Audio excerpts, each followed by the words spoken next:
बदायूं में 2 बच्चों का गला काट दिया। इसके पहले अजमेर में गला काट दिया था, महाराष्ट्र के कोल्हापुर में भी गला काटा गया था।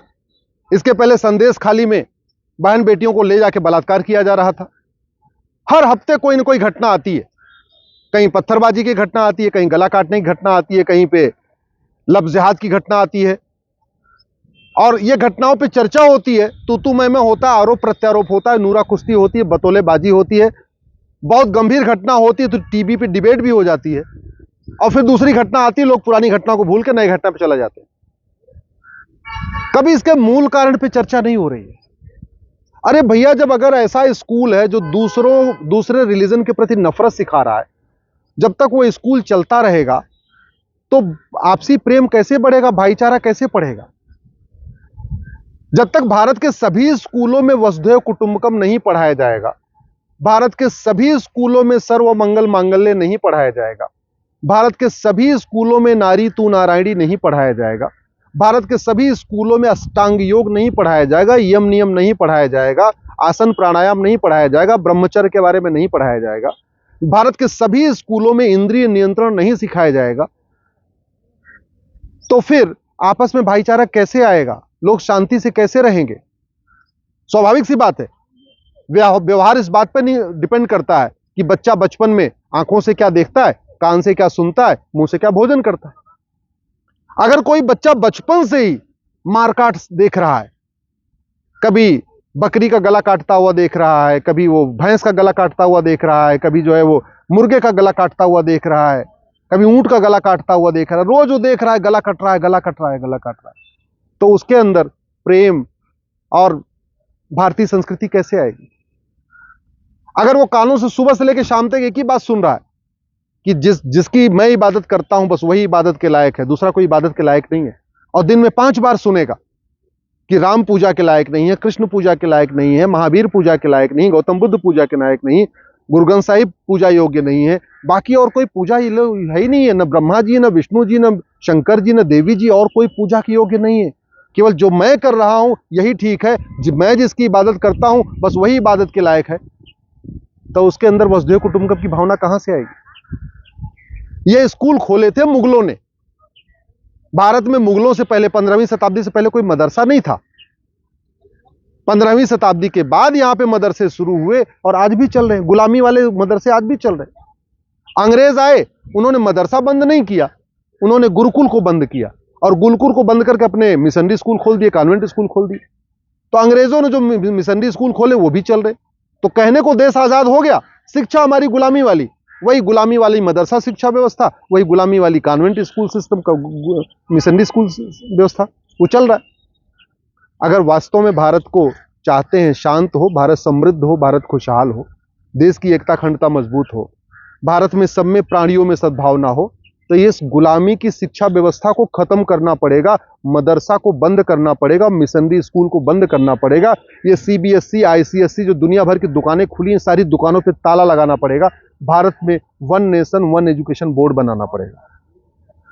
अगर 1 नेशन 1 रेलवे बोर्ड से पूरे देश में रेलवे चल सकती है, तो 1 नेशन 1 एजुकेशन बोर्ड से पूरे देश में स्कूल क्यों नहीं चल सकते? आज की डेट में रेलवे कैसे चलता है? दिल्ली में एक रेलवे बोर्ड है और बाकी और जगह जगह जोनल ऑफिस है, और वो सारे जोनल ऑफिस रेलवे को कंट्रोल करते हैं। वैसे ही एक भारतीय शिक्षा बोर्ड अगर भारत यहां दिल्ली में बन जाए, सीबीएसई बोर्ड खत्म हो जाए, आईसीएसई बोर्ड खत्म हो जाए, UP board, Bihar board, Bengal board, सारे बोर्ड खत्म हो जाए, केवल एक भारतीय शिक्षा बोर्ड बने और प्रत्येक राज्य में उसका जोनल ऑफिस बना दिया जाए। जैसे नवोदय स्कूल का सिलेबस पूरे देश का एक होता है, केंद्रीय विद्यालय का सिलेबस एक पूरे देश का एक हो सकता है, वैसे ही सबका सिलेबस एक हो जाए, और ज्यादा नहीं तो कम से कम 10वीं तक। यानी जो राइट टू एजुकेशन है, इसको राइट टू इक्वल एजुकेशन बना दिया जाए, उसमें एक इक्वल शब्द जोड़ दिया जाए, और जो अभी 14 साल तक के बच्चों पे लागू होता है उसको 16 साल तक कर दिया जाए। अभी जो राइट टू एजुकेशन है वो 6 से 14 साल तक है, उसको अमेंड करके 6 से 16 साल कर दिया जाए। अभी राइट टू एजुकेशन कक्षा 1 से कक्षा 8 तक है, उसको कक्षा 1 से कक्षा 10 तक कर दिया जाए, और 1 नेशन 1 सिलेबस कर दिया जाए। भाई पूरे देश में मैथ का सिलेबस एक हो सकता है, पूरे देश में जूलॉजी, बॉटनी, फिजिक्स, केमिस्ट्री का सिलेबस एक हो सकता है। बस इतना होगा ना। भाषा की बात तो बंगाल वाला बंगाली में पढ़ेगा, गुजरात वाला गुजराती में पढ़ेगा, महाराष्ट्र वाला मराठी में पढ़ेगा। सिलेबस तो एक हो सकता है, करिकुलम तो एक हो ही सकता है। इस समय आ चुका है कि भारत में यूनिफॉर्म एजुकेशन सिस्टम लागू किया जाए, one nation one education board बनाया जाए, वन नेशन वन सिलेबस लागू किया जाए। और प्राइमरी में किसी को डॉक्टर इंजीनियर मत बनाइए, प्राइमरी में प्रत्येक बच्चे को अच्छा संस्कार दीजिए, अच्छा भारतीय बनाइए। अभी हमने जो पहली दूसरी से ही अंग्रेजी के ऊपर फोकस, मैथ के ऊपर फोकस, फिजिक्स के ऊपर फोकस, और जितना हम उसके फोकस किया वो हमारी जिंदगी में कोई काम नहीं आता। हमने जो प्राइमरी में मैथ पढ़ा हमारी लाइफ में उसका कोई काम आता नहीं, केवल गिनती पढ़ा काम आता, बाकी कुछ नहीं काम आता। ये sine theta, cos theta, trigonometry, algebra, geography, इसका कोई काम नहीं आता, जरूरत ही नहीं प्राइमरी में।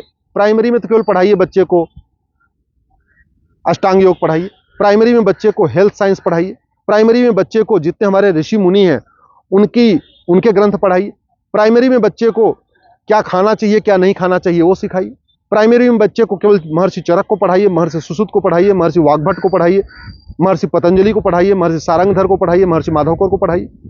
प्राइमरी में बच्चे को केवल भारत की संस्कृति पढ़ाइए, सत्य अहिंसा पढ़ाइए, अष्टांग योग के जो नियम है उसको पढ़ाइए। प्राइमरी में बच्चों को सिखाइए कि अपने इंद्रियों पे कैसे कंट्रोल करना है, अपने सेंसेस को कैसे कंट्रोल करना है, उस पर योग प्राणायाम सिखाइए बच्चे को।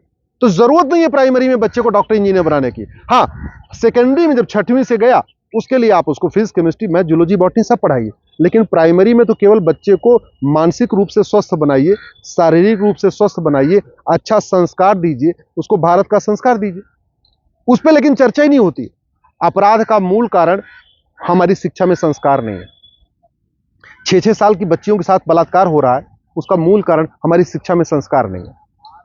भ्रष्टाचार चरम पे है, मूल कारण हमारी शिक्षा में संस्कार नहीं है। अपहरण फिरौती चरम पे है, मूल कारण हमारी शिक्षा में संस्कार नहीं है। थानेदार भी घूस ले रहा है, तहसीलदार भी घूस ले रहा है, पेशकार भी घूस ले रहा है, लेखपाल भी घूस ले रहा है, कानून वो भी घूस ले रहा है, हमारी शिक्षा में संस्कार नहीं है। आखिर जापान के लोग ईमानदार हैं, सिंगापुर के लोग ईमानदार हैं, फिनलैंड, न्यूजीलैंड के लोग ईमानदार हैं, भारत के लोग ईमानदार क्यों नहीं होते? इतना भ्रष्टाचार क्यों है? क्योंकि हमारी शिक्षा में संस्कार नहीं है। और मुझे समझ में नहीं आ रहा कि हिंदी पढ़ाने के लिए प्राइवेट किताब क्यों पढ़ा रहे हैं। अरे रामचरितमानस पढ़ाओ ना भैया, हिंदी में है, बच्चा हिंदी भी सीखेगा, भगवान राम का चरित्र भी सीखेगा, राम लक्ष्मण के चरित्र को सीखेगा, भारत के चरित्र को सीखेगा। संस्कृत पढ़ाने के लिए प्राइवेट किताब क्यों पढ़ा रहे? हमारे वेद संस्कृत में है, संस्कृत पढ़ाओ, बच्चा वेद भी सीखेगा, वेद की ऋचाएं भी सीखेगा, भारत की संस्कृति भी सीखेगा। अगर अंग्रेजी पढ़ाना भी है तो उसमें प्राइवेट किताब क्यों पढ़ा रहे? भगवत गीता अंग्रेजी में उपलब्ध है, पूरी दुनिया में भगवत गीता अंग्रेजी में लोग पढ़ते हैं, अमेरिका में पढ़ते हैं, जर्मनी में पढ़ते हैं, फ्रांस में पढ़ते हैं, तो भगवत गीता पढ़ाइए।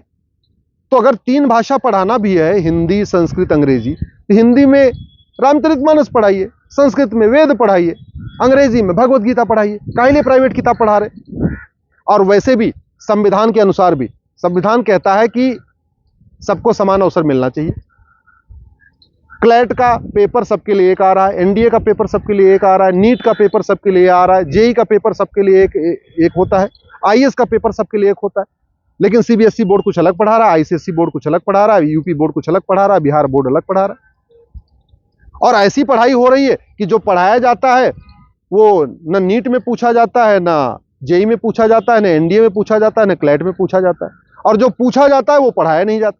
तो ऐसी चीज पढ़ाई है जो पूछना है बाद में एंट्रेंस एग्जाम में, और जो एंट्रेंस एग्जामिनेशन में पूछना है उसको 10वीं 12वीं में पढ़ा दीजिए। लेकिन कोचिंग माफियाओं के दबाव में वन नेशन वन सिलेबस नहीं हो पा रहा है, one nation one education board नहीं हो पा रहा है, और न तो रामायण पढ़ाई जा रही है, न भगवत गीता पढ़ाई जा रही है, न आपका जो है वेद पढ़ाया जा रहा है। अगर भारत की संस्कृति को मजबूत करना है, भारत की परंपरा को मजबूत करना है, आपसी भाईचारे को बढ़ाना है, ये नफरत जो फैल रही इसको रोकना है, तो भारत में समान शिक्षा लागू करना पड़ेगा। जब गरीब अमीर की किताब एक होगी, हिंदू मुसलमान की एक किताब होगी, मंत्री संतरी के बच्चे की एक किताब होगी, मजदूर और मालिक के बच्चे की एक किताब होगी, जब क्लर्क और कप्तान के बच्चे की किताब एक होगी, जब कांस्टेबल और कलेक्टर के बच्चे की एक किताब होगी, तब भाईचारा बढ़ेगा। इसलिए समान शिक्षा लागू करना बहुत जरूरी है।